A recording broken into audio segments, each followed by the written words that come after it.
បាទបងប្អូនស្គប់ពី021ឡើងណាសេរីខ្ពស់ណាដែលមានបញ្ហាជីទៅលន់បាទលន់សលេងហើយលន់សលេងនេះខូចតែប្រមាណមុខទេបាទយើងដាក់បោះស៊ីនចូលទៅមានតម្លៃ promotion ដាក់ទៅស្ងាត់ល្អជិះស្ទុះល្អ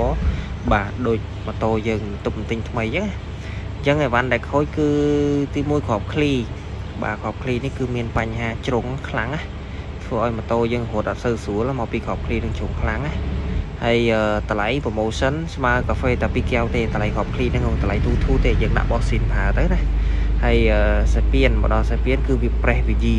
អញ្ចឹងបងកុំឆ្ងល់តែកាលណាសាពៀនប្រេះយាគឺវាងាងគឺវាខ្សោយហើយបាទវាលាស់សាពៀនខ្លឹកហើយពេលណាដែលវាយាហើយតម្លៃគឺស៊ីនក្រុមហ៊ុន Honda តម្លៃស្មើកាហ្វេតែ3កែវទេ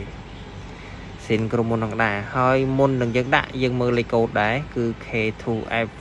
នៅជាប់នៅម៉ាស៊ីននេះកន្លែងដែលខ្ញុំច្អល់ហ្នឹងគឺលេខកូដខ្សែពៀន K2F គឺ Scoopy 021ឡើងបាទ Scoopy 021ឡើងដល់024 25អញ្ចឹងទៅគឺត្រូវគ្នាហើយតម្លៃ promotion តែកាហ្វេតែ3កែវទេហើយឡតចានឃ្លីខូចបាទតម្លៃកាហ្វេតែ1កែវជាងដូចគ្នាដែរ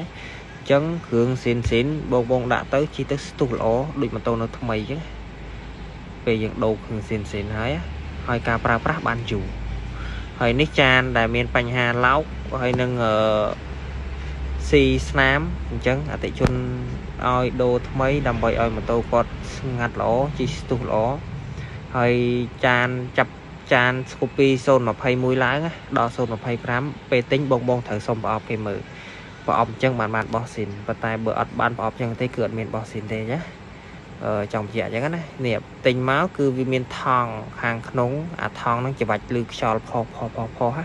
ថង់ខាងក្នុងមួយជាន់ហើយមានប្រអប់ខាងក្រៅមួយជាន់ទៀតប្រអប់សំងអញ្ចឹងណាអញ្ចឹងទិញបានប្រអប់អញ្ចឹងគឺរបស់ស៊ីនហើយតែបើអត់បានប្រអប់អញ្ចឹងអត់មែនរបស់ស៊ីនទេហើយតម្លៃធូរថ្លៃទេស្មើនឹងកាហ្វេតែ2កែវទេកន្លែងខ្ញុំមាន promotion ដូចគ្នាអាចមកដាក់បានទាំងចានកង្ហាលឯហ្នឹងតម្លៃ promotion តែ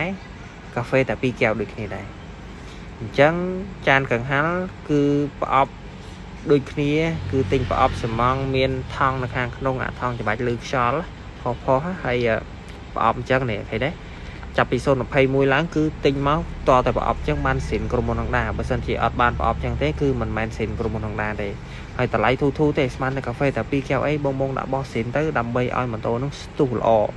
ខ្លាំងដូចម៉ូតូយើងទំអស់ចេញពីឃ្លាំងអញ្ចឹងហើយយើងលាងឲ្យស្អាតយើងត្រួតពិនិត្យមើលអស់ហើយបានយើងដាក់គ្រឿងស៊ីនចូល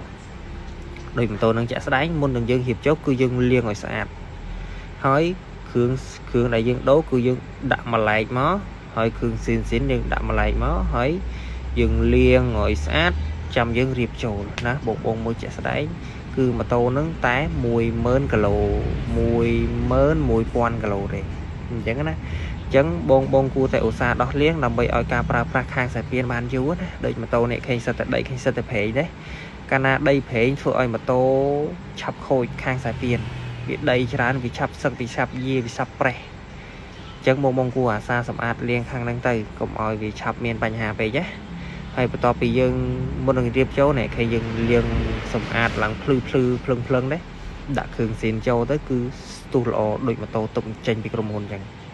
បាទហើយត្រូវម៉ូតូថ្មីអញ្ចឹងទៀតជិះស្រួលហើយការប្រើប្រាស់គឺបានយូរសម្រាប់តែបងដាក់គ្រឿងស៊ីនចំតែម្ដងហើយគ្រឿងស៊ីនដូចខាងខ្ញុំដាក់ខ្ញុំថតឲ្យមើលរហូតបាទគឺតែមើលប្រអប់ដូចគ្នារូបរាងដូចគ្នាគឺស៊ីនហើយ